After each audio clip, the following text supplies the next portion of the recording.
Fabulous with Vibs and Vicky. The ThinqShift podcast for professionals who aspire to be fabulous leaders. Those who not only succeed, but also purposefully seek to reinvent the world. Welcome again to the Be Fabulous podcast. This is the episode 3, the last and final one with Will on the career and success journey of the programmatic trader, all the way through superstar performer, then on to awesome manager, and then we arrive at what does it look like to be a top-notch executive in the world of programmatic trading, or a company or an agency or an organization that's in that space.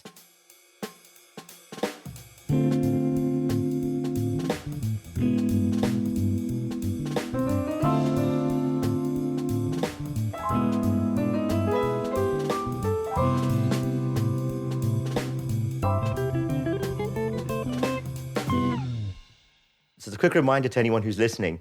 In the first episode, we kind of talked about, what constitutes success, what motivations are when you're at that stage of your life, that stage of your career in the world of programmatic trading.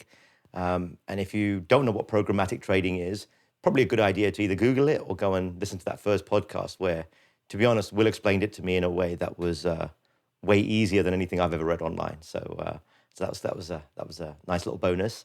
And so, we charted the journey of what constitutes success, how one has to rewire the way they think about their careers, their team, how they manage, how they lead. And we kind of been through 2 of these journeys now. And now we're at probably the, I actually think it's the most challenging one. This is that journey from awesome manager to top-notch executive. So, you're doing fine, you've got a team, you kind of wrap your head around the idea that, your success is intrinsically tied to kind of how well your team is doing, but you're still close enough to the work that's being done. You still kind of feel like you know your stuff. You still feel like if anything goes wrong, you can just, dig in, and you're just as good as you were when you were 25 and what have you. And now it's a different place. Typically you're a little bit later on in your career. You're probably, without generalizing too much, you're probably sort of mid to late 30s now. Chances are you're in a different stage of life. You've got different commitments on you, and you think you're doing really, really well. Someone then, comes along and says, we're going to make you a VP. And in pre-COVID times, you'd go out, you'd celebrate, you'd get a bunch of friends together, you'd go to the pub, bars, restaurants, whatever, have a nice steak dinner, get drunk, go back to work, and then what? And that's really the journey that we're talking about here. So, Will, I'm just going to throw it open to you. So just tell us a little bit. This is quite recent memory for you. So tell us, what did it feel like? What did you feel you were going through? Yeah, I think it's a big one. I think, you make this transition and you think kind of like the shift from individual contributor to manager. You think it's something you're ready for, you're excited, you can make the leap, you've been preparing for it.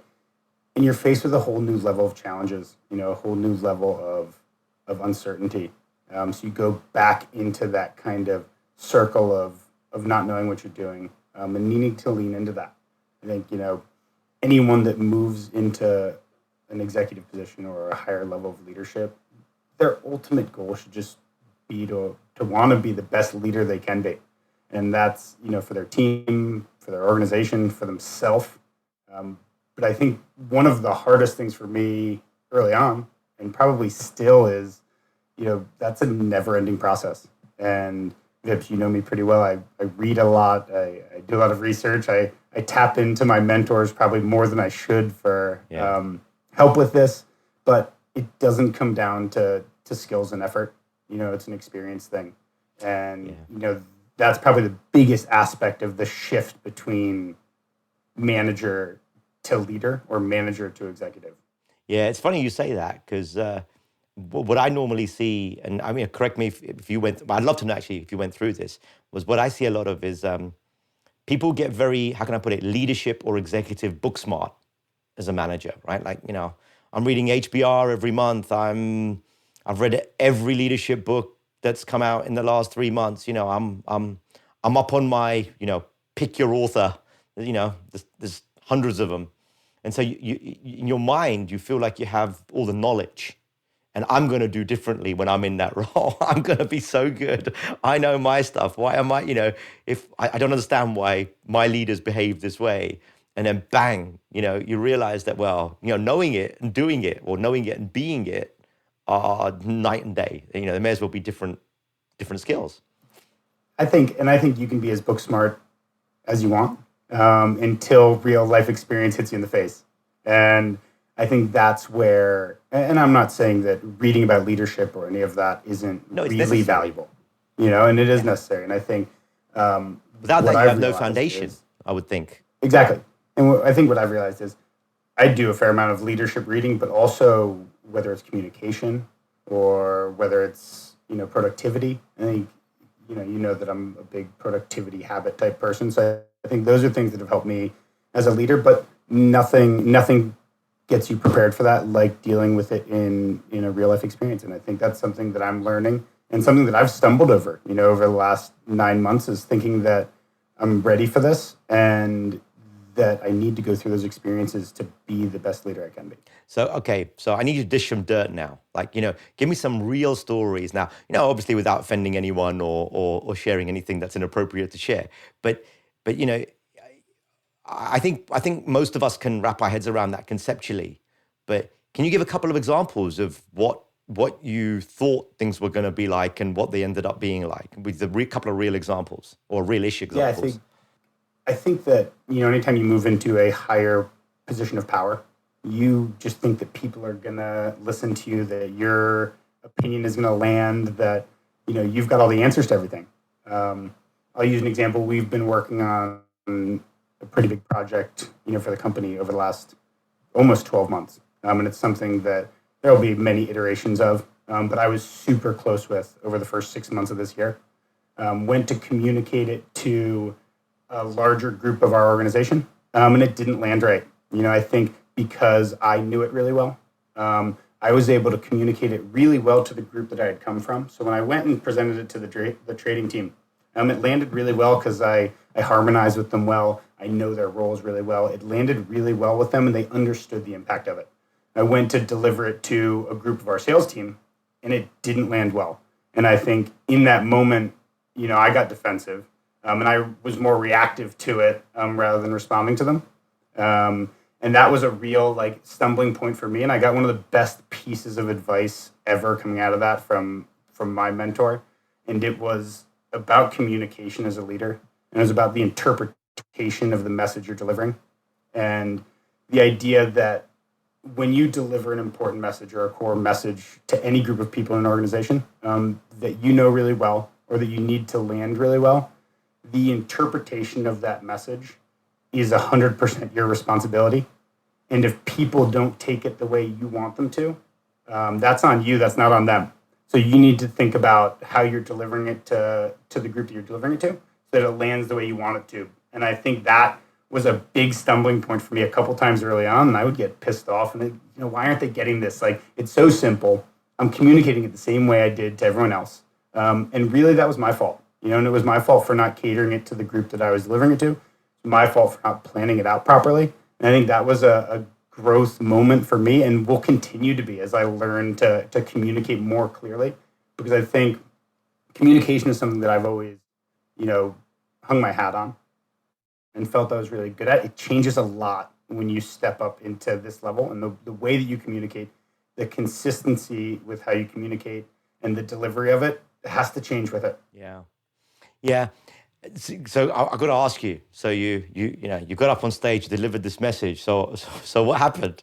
I think I thought it was going to land really well. I thought the messaging was perfect. It was, and I'll generalize here with salespeople across any industry. There was a lot of, well, what about this? And how's this going to work? I don't like this, and a lot of throwing back of ideas that I thought were really good.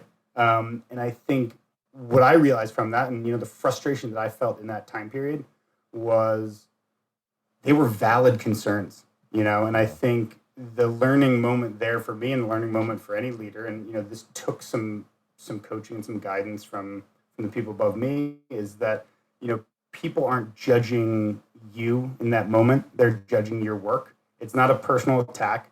And if they have a problem with the work that you're presenting, that's a viable concern. It's something that needs to be addressed.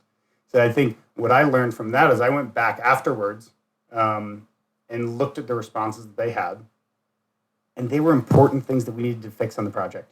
And I think, it's an ongoing growth thing for anyone.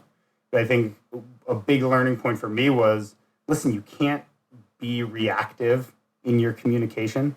You can be short if you don't agree, but you can't be reactive because someone disagrees with the work you've done, because there's a good chance that there's some valuable information in there that will help you make it better. But I think it's a little bit of pulling the ego back, and it's anyone that steps into a higher leadership position or any leadership position is going to have a little bit of that ego in them, and they're not going to want to be told they're wrong. And being told you're wrong isn't an attack on you, isn't you as a person are wrong. It's the work that's been done could be better. And I think that's what I've been trying to work on. Yeah, and that's hard, right? Because I think as an executive, when I'm coaching people all day, I mean, you've heard me say this 1,000 times. What it means to be an executive is that a third of people are always going to be miserable with whatever decision you make. It's just, there's going to be a third of people that'll be with you, a third of people that'll be against you, and a third of people will blow in the wind depending on what their friends are doing or what they think on that particular issue. And so, it's easy sometimes to think our tolerances of what constitutes doing a good job or being right, they're almost set too high, and then we become executives and we're just like destined to feel miserable because those same thresholds can't be reached. And it's really interesting you say that. So I got okay. So when you were asked to take on this role, or step up, if you like, into that sort of that what we call the top-notch exec zone, what were your motivations like? How did you approach that? Yeah, I think anyone that goes through any round of Circle of Sucks or has been through a couple of them in their career. You're waiting for it this time. I know you're ready for it. I think the idea of being challenged is important to everyone. I think being challenged is one of my biggest motivators. I think me and my personal life outside of MIQ. There are very few off days for me, and it's whether it's pushing myself mentally at work or in reading or the things I do outside of work to improve, my knowledge base, or whether it's training for an Ironman and the physical push on myself. I think being challenged is a huge motivator. And I think, leaders don't want to just sit around and do the same thing day in and day out.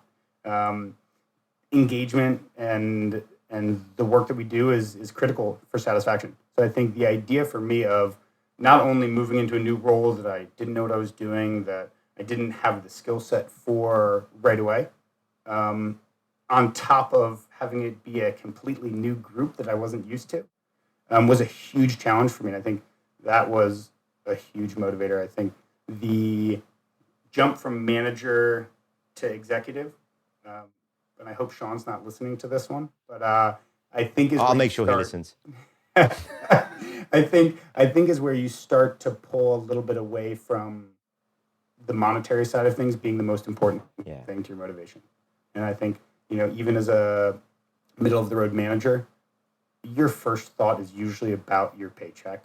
And that's a super honest approach. And, I was that way. And I was always looking at, what's my next step to make more money.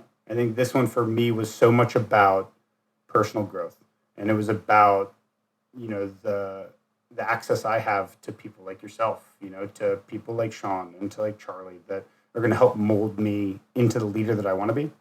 And that's more important. And I think the personal growth, the being challenged, and then the most important is the team aspect of it. I think any good leader that wants to build followership, the motivation of building a team and building trust with a new group of people is a really important one.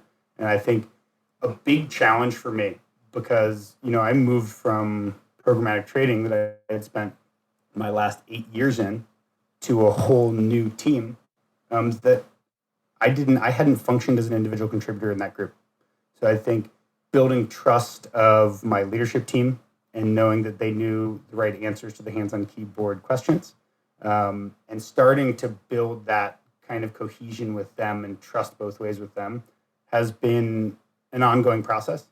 And I think something that really motivates me is that building those relationships that I've valued my entire life, whether it's at work or whether it's personally, and continuing to build those internally.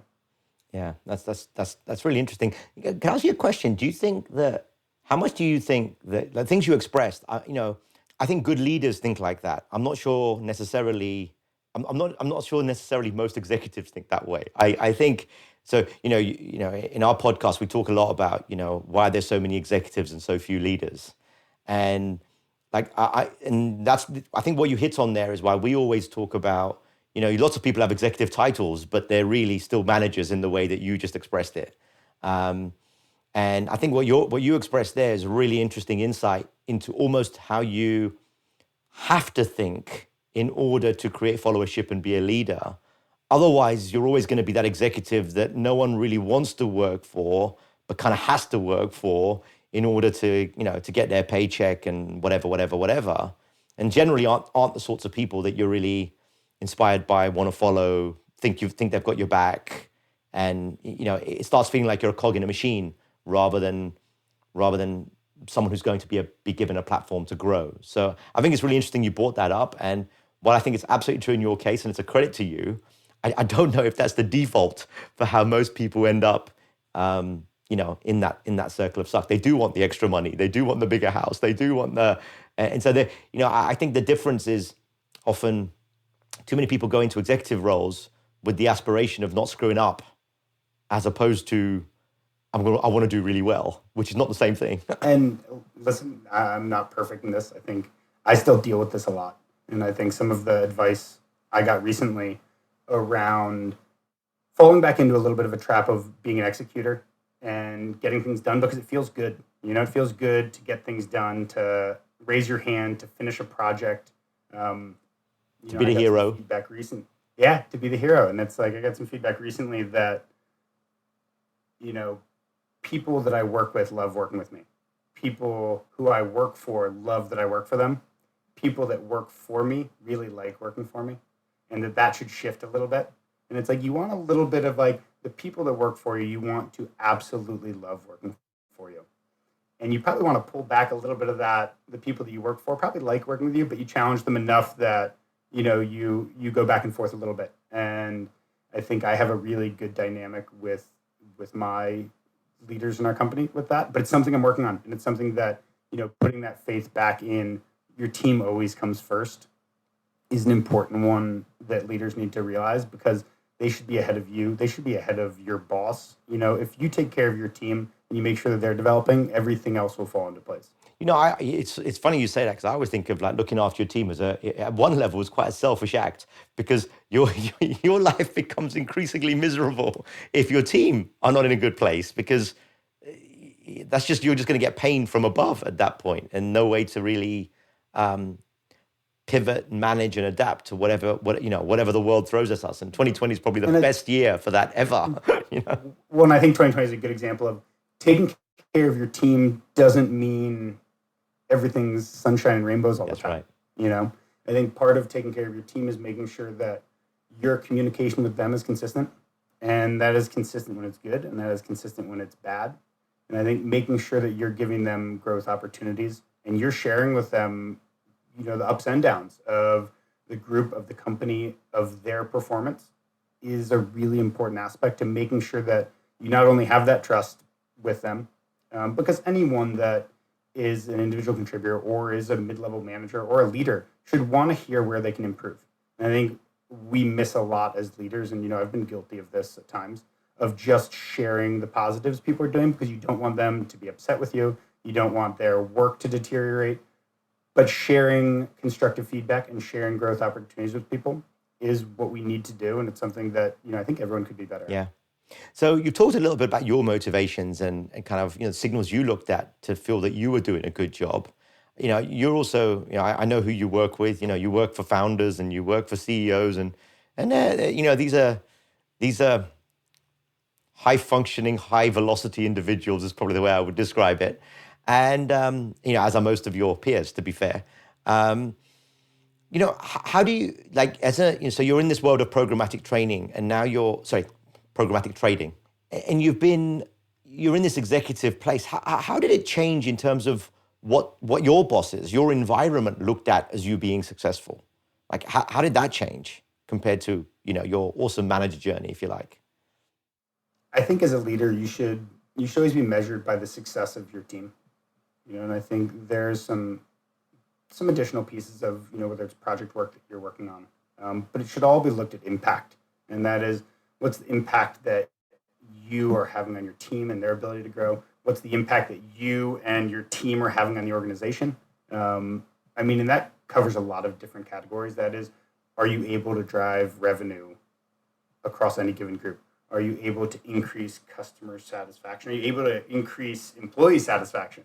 And I think a lot of a measurement for success is efficiency and is process, but it comes down to, are you running your team well? Are you making decisions well? Are you communicating well with your team and across the organization?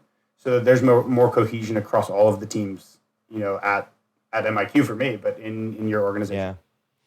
Yeah. And did that surprise you? So, because what I mean by that was, did you ever feel that was an explicit request from your bosses, for want of a better phrase, those more higher up than you? Did Sean or Gorman take you aside and say, hey, this is what we want from you now? I don't think that I've never gotten here's what's exactly expected of you. I think, our leaders do a really good job of guiding without telling. I think any good leader does that. They push people in the right direction without saying, hey, here's exactly what you need to do. And that kind of goes into the same scope of book learning versus experience. Yeah. I think as an early leader or an early executive leader, my mentors, my bosses allowed me to skin my knees a little bit. I think that is an important part of it. But I think at the executive level, at the top leadership level, there's a little bit less focus on performance-based outcomes. And that was probably new to me.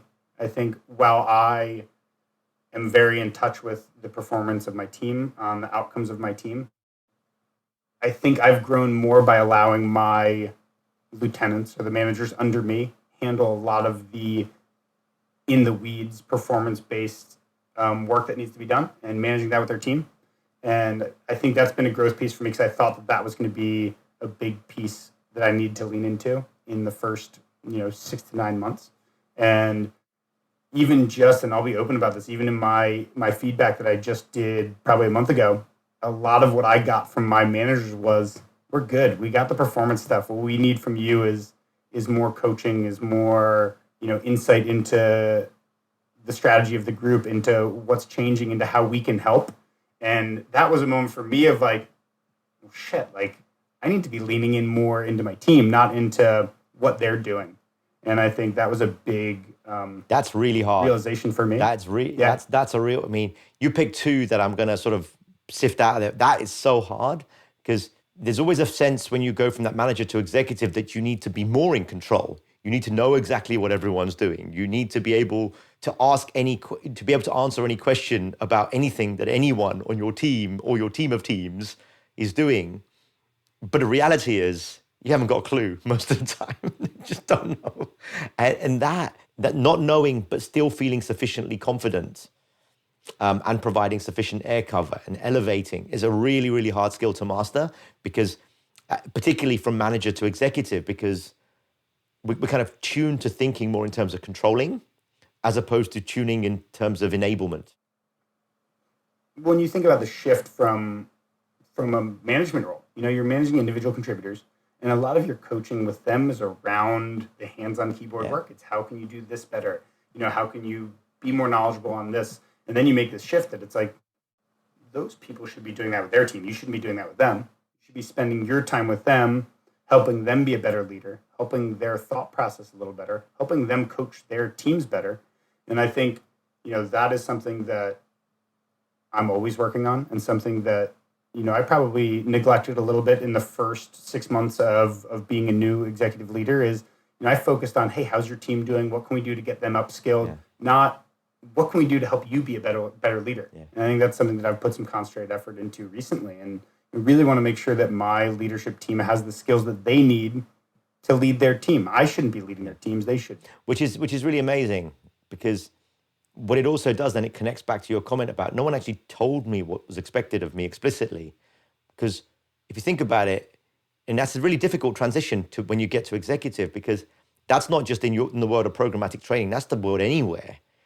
It's almost like when you get to that level, people just assume your performance is gonna be good, you're gonna be doing the right things, you're gonna be managing the areas that you have responsibility for well.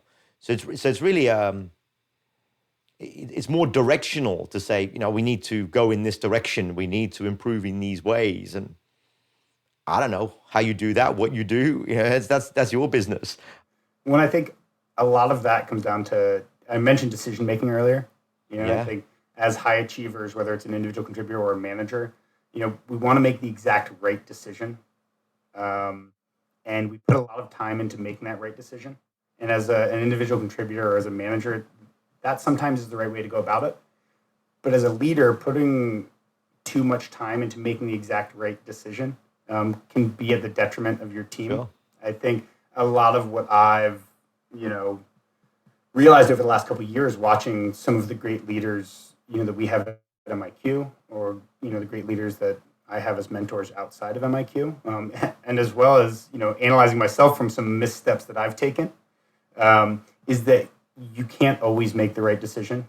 But the best leaders make timely decisions, and they make them with conviction and with consistency, even when things appear, ambiguous, or there's incomplete information, or they're in an unfamiliar domain.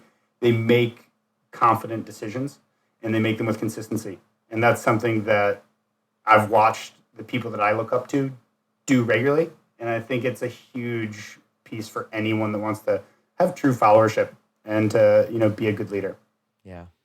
So how are you? So you're getting evaluated now. You said you actually just been through that process.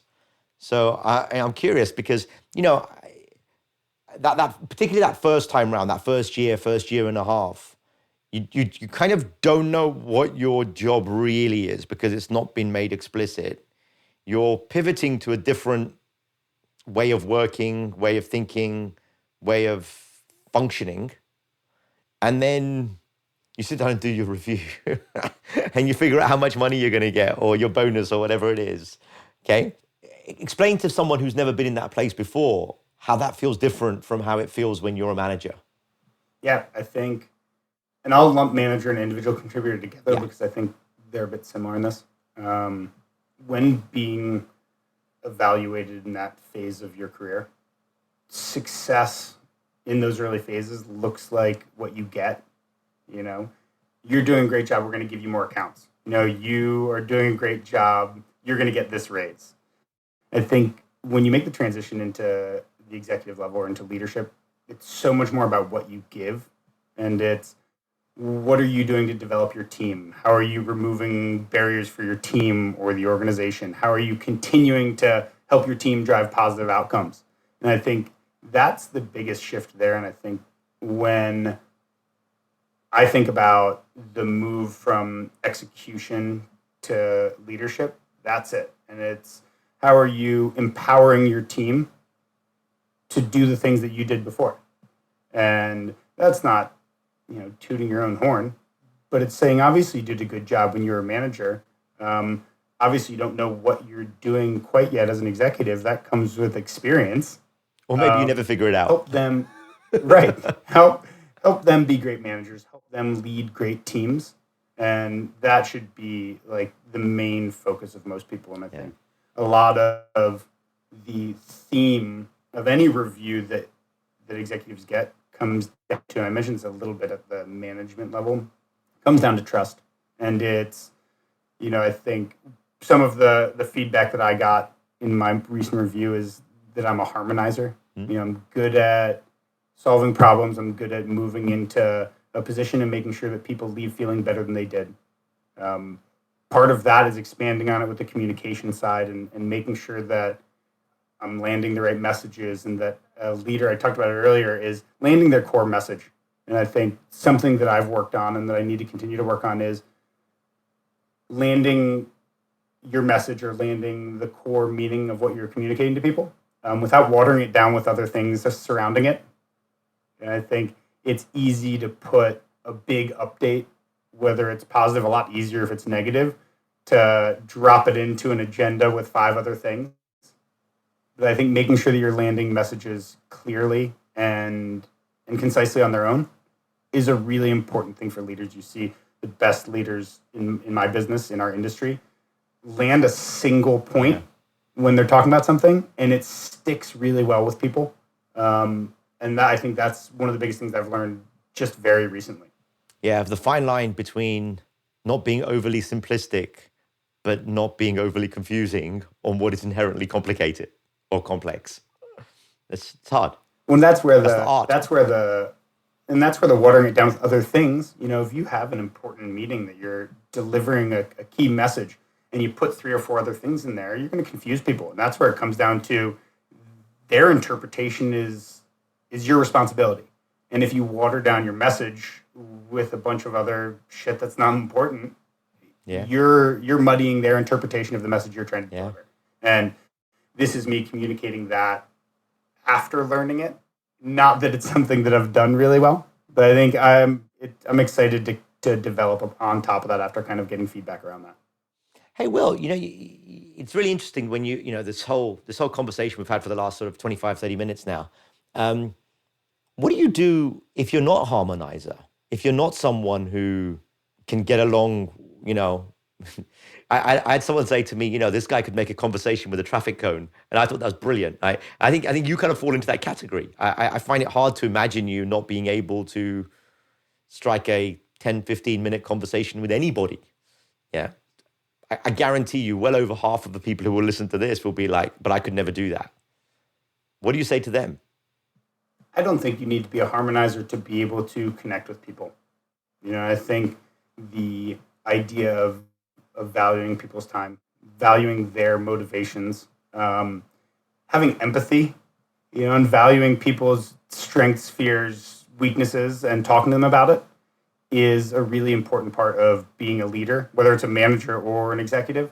I think harmonizer, not a necessity, but being a good communicator is one of the more important parts of being a good leader. And if someone doesn't feel like that's in their strengths, then I think it's something that they either need to evaluate or need to look into being better at, because communication on all levels in every direction is one of the most important parts of what drives success for any leader.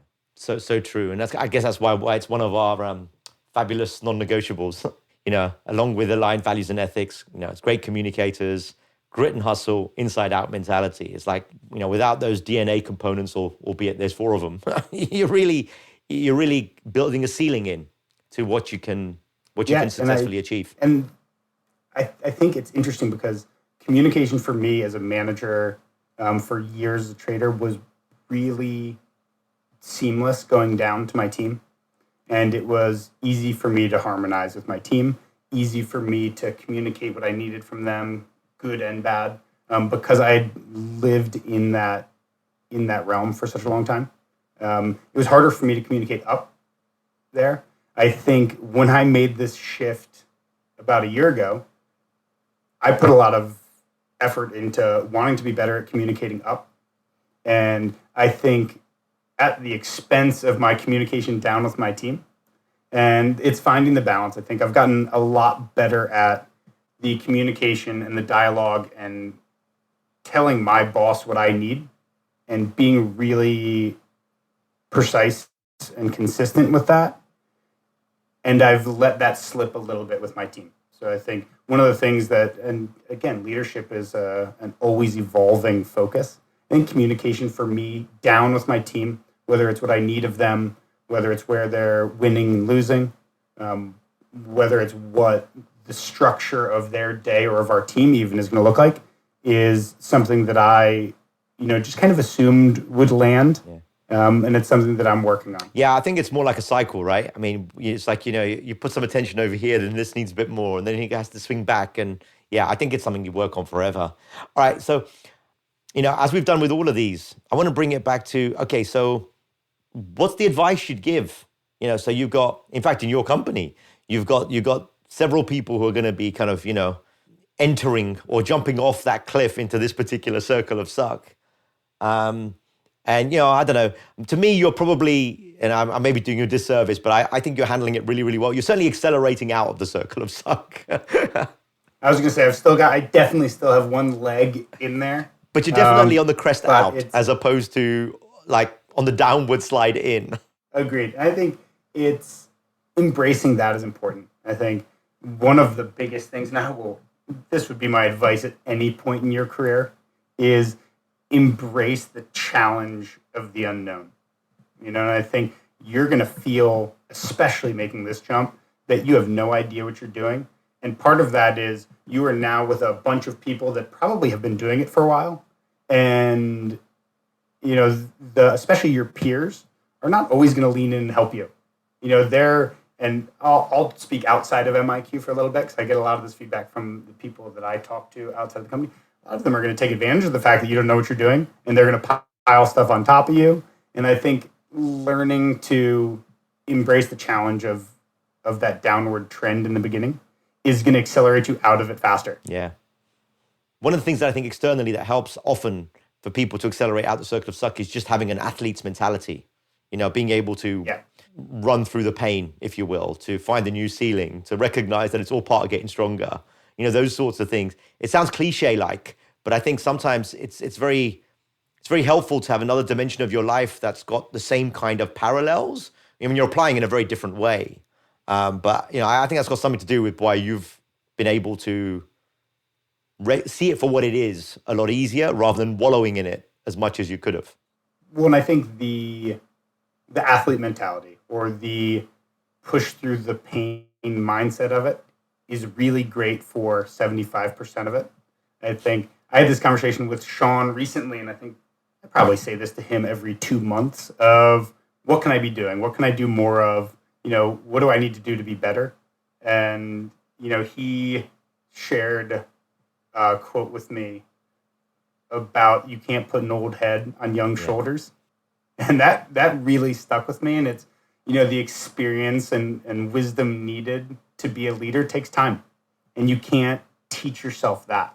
And while you can set yourself up for success, I think that's another piece of advice I'd give is that, leadership is a process. It can't be read. It can't be taught.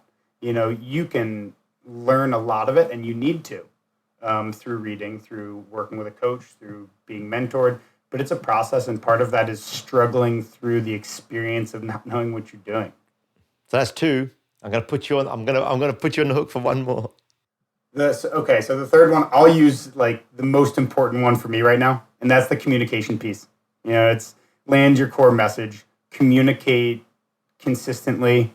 Repetition is king when it comes to getting a message across. But that communication in any direction is probably one of the most important things at any level of leadership.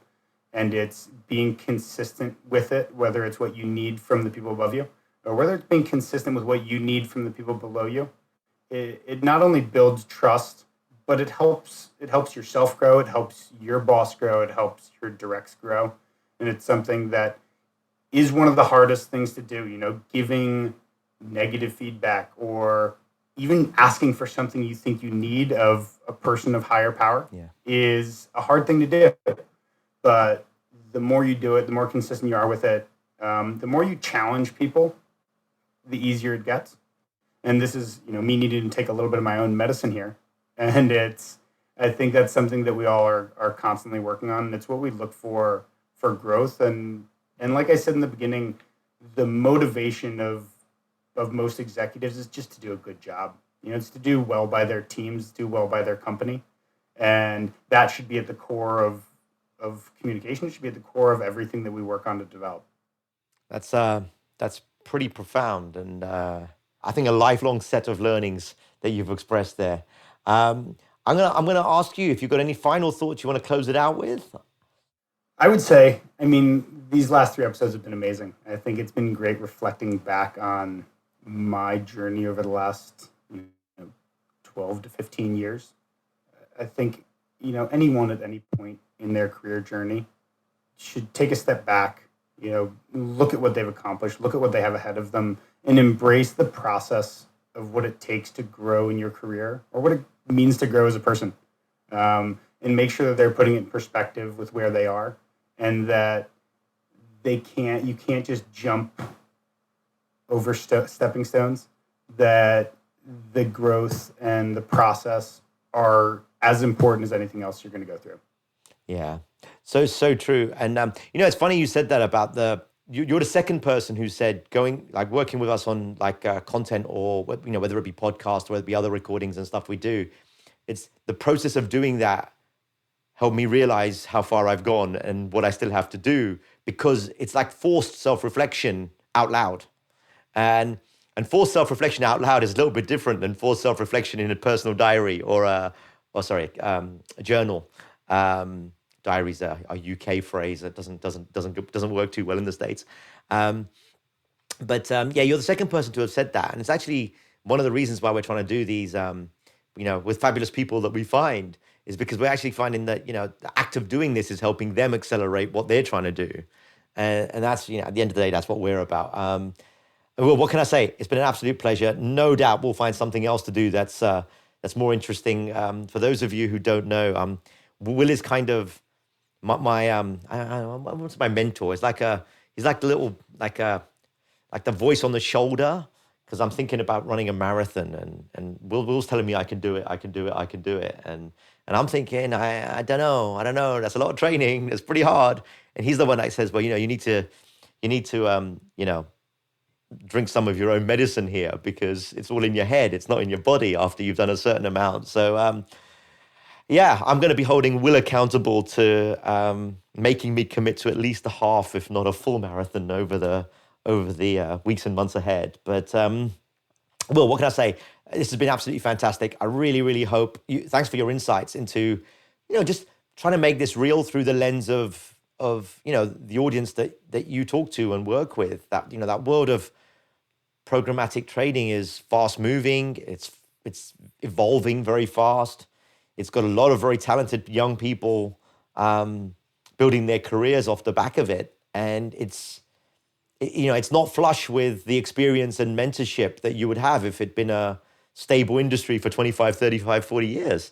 And, as such, I think, if anyone in that industry can use this as a way of maybe, giving them some guide steps along the way, which I think have been quite profound in these three conversations. So I thank you.